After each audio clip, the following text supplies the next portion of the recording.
Bukod, hindi ako nalipat ka ba? Oo, Iti lang gustuhan mo. hindi ka pa... May service ka man? Oo, pag isa pa ma'am, importante ma'am, may ma-justify na sagad ka kay ang mga tao may pamasahin, hindi mo kilala mo. Hindi karon kung hindi mo kilala, kung palagpak mo obra mo, makigan kaya sa mga tao. Kung namin, ano yan, makabalik-balik ka pa.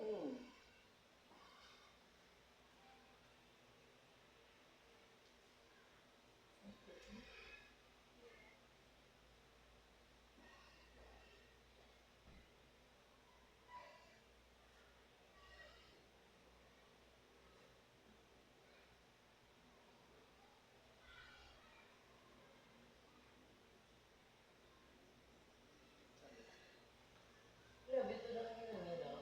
Mention niya ako naman. Ha? Mention niya. Mention niya, wala mo yung boss niya, bagay na yun.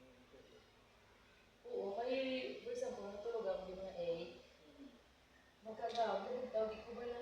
Once ka nakabugta, kabudlay mo sa matulog. Oo, ay, sobra sa oras. Ngara gani mga maskilala mo katulog. Di ko naman natin utulugan. Oo. Basta hindi mag-aga.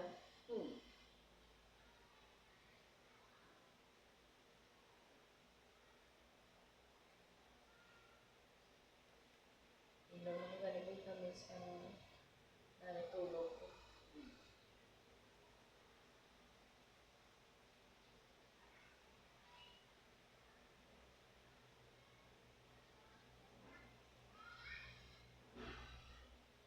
Hindi ka na nagalibo.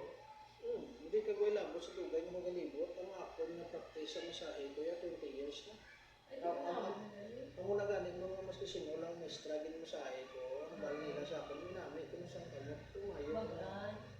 Ito pala mo ma'am, kung namaligya ka sa isa ka product, dapat kumihon mo, dapat kuwako ang imong servisyo. Ito ba sa kamot mo? Kaya di na din may nagalibot, di na, at di ko tuligyan ang labulong. Huwag ko na gamo naman kay ako. May free ano na sila, massage. Mahal nila bulong mo, naglaban ko.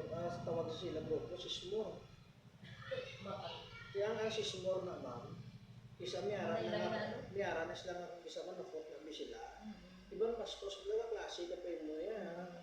Kung pila masulod sa klasura mo sa manabad, hindi nila. Sa una rin natin sa video. Sa muna. Yung ban na sila ko naman, sayo sa mga barangay, naging ban na sila sa mga school ma'am. Nala ko na makikita sila. Ito wala mo ma'am, ang munang balsa mo sa tisda. Kung magkagto kasi sa ka-school, make sure mo gay nga wallet sa may madula da ng mga cellphone, wallet, maskin ano da. Kaya wala mo ma'am, clean na sigo, wala. Kaya karoon taga-kagto mo, gulpi lang may nagkakaladula. Kasi uli naman may ban ka na gina nila. Masiling sila nga sa ligad, may pala di sa kagto, may nadula, anay nga sang cellphone, nga nagsigi-sige na sa kagto, every time kagto, so may nagkaladula. Ikaw pa lang